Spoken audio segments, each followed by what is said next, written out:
अगर आपकी भी टांगों में बेचैनी सी रहती है, स्पेशली रात के टाइम, आपको ऐसा लगता है जैसे पाँव के जो पट्टे बहुत सख्त हो चुके हैं, मेरे पाँव पत्थर बन चुके हैं, ठीक है।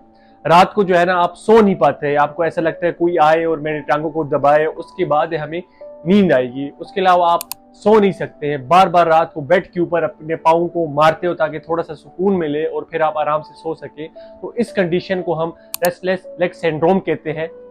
I am doctor Aqib Jamal और इस वीडियो में मैं आपको बताऊंगा जो अगर आपके साथ भी ये मसला है रेस्टलेस लेग सिंड्रोम, तो इसको हम 100% ठीक कैसे करेंगे। ठीक है, इसके लिए दो चीजें मैं आपको बताऊंगा। एक एक्सरसाइज बताऊंगा जो आप घर पे बैठ के आराम से परफॉर्म करेंगे, और दूसरी मैं आपको डाइट का बताऊंगा। वो चीजें आपने लेनी है जो कि बहुत ज्यादा फायदेमंद है आपके लिए। तो ये दोनों चीजें आपने फॉलो करनी है। इससे जो आपको ये रात को टांगों में बेचैनी होती है, दर्द होता है, आप रात को सो नहीं पाते, ये बिल्कुल ठीक हो जाएगा और फिर आप आराम से रात को सो पाएंगे, ठीक है, बगैर इस मसले के। और इसके साथ साथ जिनको भी इश्यू है, आपने ये वीडियो उन तक भी पहुंचानी है ताकि वो लोग भी इससे फायदा उठा सके। अच्छा, अब हम चलते हैं एक्सरसाइजेस की तरफ। तो पहले एक्सरसाइज में आपने इस तरह बेड पे बिल्कुल सीधा लेट जाना है। फिर आपके पास कोई कपड़ा या बेल्ट, कोई चीज ऐसी होनी चाहिए। आपने क्या करना है, जो आपका पंजा है ना, इसके गिर्द आपने इस तरह इसको यूं घुमा देना है, ठीक है, गोल सा यूं। अब आप क्या करेंगे कि इसको स्ट्रेच करेंगे, ठीक है। पाँव को क्या करना आपने कि यूं ऊपर लेके आना है कि जहां तक आप आराम से लेके आ सकते हैं। आपको स्ट्रेच सा फील होगा पूरे टांग में। और इस पोजीशन को फिर आपने ना 30 सेकंड के लिए होल्ड रखना है, ठीक है। पाँव आप दूसरे को नीचे भी लेके जा सकते हैं। अब आपको और ज्यादा स्ट्रेच फील होगा, ठीक है। इस पोजीशन को आप 30 सेकंड होल्ड करेंगे और देन उसके बाद फिर रिलैक्स और वापस नीचे लेके जाएंगे, ठीक है। देन उसके बाद आपने दूसरे टांग पे सेम वही करेंगे, ठीक है। इसको घुमाएंगे गोल और इस पाँव को ऊपर लेके जाएंगे जहां तक आप लेके जा सकते हैं। आपको स्ट्रेच सा फील होगा। फिर उसी पोजीशन को अब इसमें आपने कोशिश ये करनी है कि घुटना आपका बिल्कुल स्ट्रेट होना चाहिए, ये चीज नहीं होनी चाहिए, ठीक है। घुटना आप बिल्कुल सीधा रखेंगे, ठीक है, और पाँव ऊपर लेके आएंगे तो पूरे टांग में आपको स्ट्रेच सा फील होगा। और इस पोजीशन को 30 सेकंड होल्ड करेंगे और फिर रिलैक्स 10 टाइम आपने इस पे करना है। इससे आपकी ये वाले मसल्स रिलैक्स होते हैं, इसकी ब्लड सर्कुलेशन इंप्रूव होती है, ठीक है, जो कि बहुत ज्यादा इफेक्टिव स्ट्रेच है। उसके बाद जो नेक्स्ट एक्सरसाइज है वो भी सेम, बेड पे आपने सीधा लेटना है और अपने जो दोनों पंजे हैं ये आपने अपनी तरफ लेके आने हैं और इसी पोजीशन में आपने क्या करना है कि इसको होल्ड रखना है 30 सेकंड के लिए। उसके बाद रिलैक्स करेंगे और फिर नीचे की तरफ, पंजे को नीचे की तरफ जितना आपका पंजे जा सकते हैं, इस पोजीशन में क्या करेंगे कि 30 सेकंड के लिए होल्ड करेंगे अपने पंजों को और फिर उसके बाद रिलैक्स, ठीक है। जितना आप अपनी तरफ लेके आ सकते हैं लेके आएंगे और उस पोजीशन को फिर आपने 30 सेकंड के लिए होल्ड करना है, ठीक है। और फिर दोबारा आपने नीचे की तरफ जाना है। 10 टाइम आपने जो है ना ये एक्टिविटी करनी है। इसमें आपकी जो काफ मसल है ना, डायरेक्टली वो टारगेट होते हैं और वो काफी रिलैक्स होते हैं, ठीक है। इसके बाद आपने क्या करना है, नी टू चेस्ट। इसमें आप जो है ना अपने नीज को चेस्ट की तरफ यूं लेके आएंगे, स्ट्रेच देंगे और इस पोजीशन को आपने क्या करना है, कुछ सेकंड के लिए होल्ड करेंगे। किसी को नी में प्रॉब्लम होती है, घुटने में दर्द होते हैं, वो फिर नीचे से भी लेके आ सकते हैं, ठीक है, यूं अपनी तरफ लेके आएंगे, ठीक है। और कुछ लोग ऐसे होते हैं जिनकी पेट ऊपर आया होता है, उनको फिर इशू होता है, वो थोड़ा सा फिर इसको साइड पे भी लेके जा सकते हैं, ठीक है। और इस पोजीशन को क्या करेंगे कि आप 30 सेकंड के लिए होल्ड करेंगे और देन रिलैक्स। ये अब लाजमी नहीं कि 30 सेकंड ही करनी, जितना आप कंफर्टेबली कर सकते हैं। स्टार्ट में अगर आप 15 सेकंड भी कर सकते हैं होल्ड, 20 सेकंड भी कर सकते हैं, तो आप स्टार्ट में करें, फिर आहिस्ता आहिस्ता आपने इस होल्ड को बढ़ाना है, ठीक है। और 10 टाइम आपने इसकी रिपीटेशन करनी है। अच्छा, अब नेक्स्ट एक्सरसाइज में आपने इस तरह ये पोजीशन बनानी है और फॉर एग्जांपल आपने एक साइड पे स्ट्रेच करना है, तो ये पाँव दूसरे घुटने पे ये ऊपर रख देंगे, ठीक है। आप क्या करेंगे कि ऊपर आपका अपर लिम ऐसी होना चाहिए, अपर बॉडी, ठीक है। और आप क्या करेंगे, दूसरे साइड पे मूव कर देंगे लोअर बॉडी को, तो आपको ना यहाँ पे स्ट्रेच सा फील होगा इस जगह पे, ठीक है।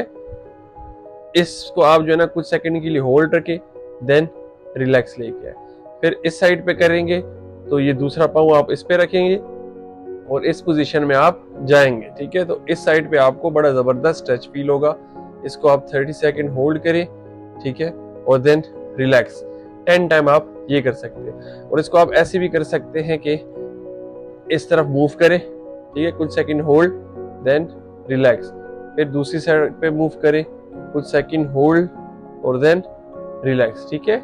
ऐसे भी कर सकते हैं। इसमें है कि आपकी हिप मोबिलिटी होती है, नीचे लोअर बैक पे मोबिलिटी अच्छी खासी हो जाती है। इसके बाद नेक्स्ट आपने क्या करना है कि साइड पे यूं लेट जाना है, बिल्कुल इस तरह, ठीक है। और अब फॉर एग्जांपल आपने अभी इसकी स्ट्रेचिंग करनी है इस मसल से, तो इसके लिए क्या करेंगे कि अपने जो है नी को बेंड कर देंगे, यूं नी को बेंड करेंगे, इस पे हाथ रखेंगे और इसको पीछे की तरफ मूव करेंगे, पीछे की तरफ लेके जाएंगे तो आपको यहाँ पे बड़ा जबरदस्त स्ट्रेच फील होगा, ठीक है। इस स्ट्रेच को आप कुछ सेकंड होल्ड करेंगे, देन रिलैक्स। अब जिनको घुटनों में प्रॉब्लम होती है वो खास ख्याल करें, क्योंकि उनका फिर पाँव पूरा मुड़ता नहीं है, तो उन्होंने क्या करना है कि पूरा बेशक ना मोड़े, नी को थोड़ा सा मूव करके और पीछे की तरफ लेके जाएंगे, तो तब भी जो है ना इनको स्ट्रेच यहाँ पे फील होगा। और यहाँ पे आप 30 सेकेंड होल्ड करें, देन रिलैक्स, ठीक है।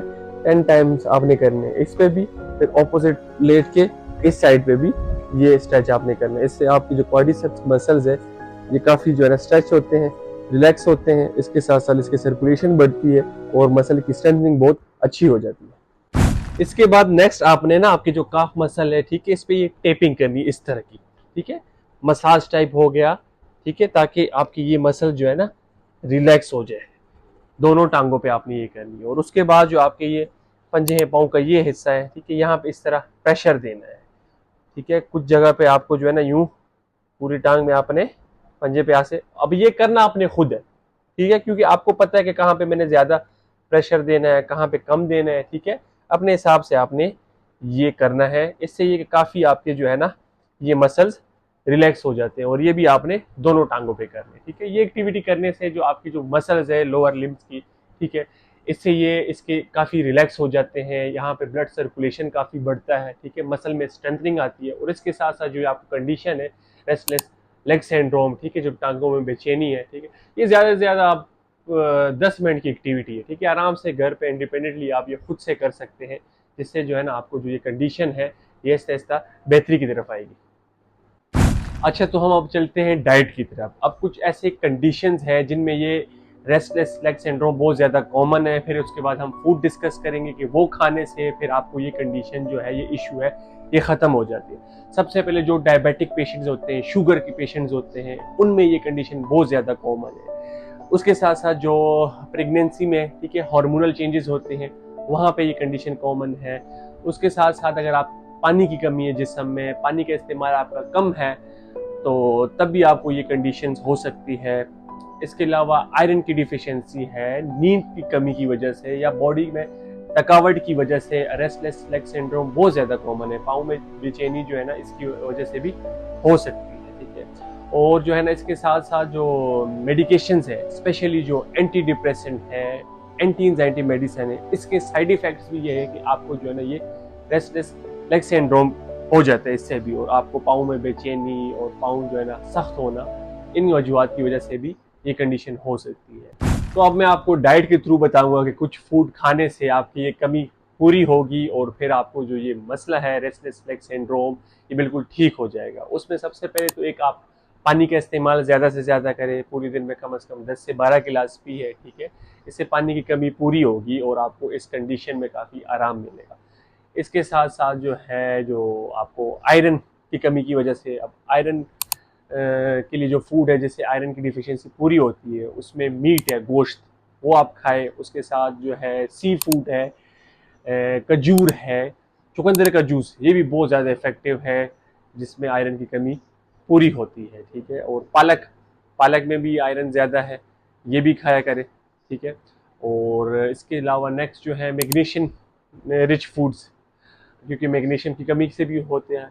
तो मैग्नीशियम रिच फूड क्या है, एक तो जो लीफ है, लाइक जिस तरह सैलेड है, ठीक है, इसमें बहुत ज़्यादा मैग्नीशियम है, ये इसका इस्तेमाल आपने ज़्यादा से ज़्यादा करना। लीफ फूड जितने भी है, ठीक है, सब्जी है, ठीक है, पालक है, सैलेड है, इसका इस्तेमाल ज़्यादा करना है। इससे ये होगा कि आपकी ये जो कमी है ये पूरी होगी। और उसकी पूरी की वजह होने की वजह से जो आपको वो हो कमी की वजह से हो रहा था, पाँव में बेचैनी, रेस्टलेस लेग सिंड्रोम, ठीक है, जब ये आप खाएंगे इससे कमी पूरी होगी और फिर आपको ये चीज़ नहीं होगी, ठीक है। और आपका बिल्कुल ये ठीक हो जाएगा। जो आपको रात को मसला होता है, पाँव में बेचैनी होती है, ठीक है, पाँव सख्त हो चुके हैं, जिसको हम रेस्टलेस लेग सिंड्रोम कहते हैं, ये कंडीशन बिल्कुल ठीक हो जाएगी, ठीक है, एक्सरसाइजेस के थ्रू, और साथ में आप ये डाइट फॉलो करेंगे तो इंशाल्लाह बहुत जल्द आपको जो है ना फायदा मिलेगा।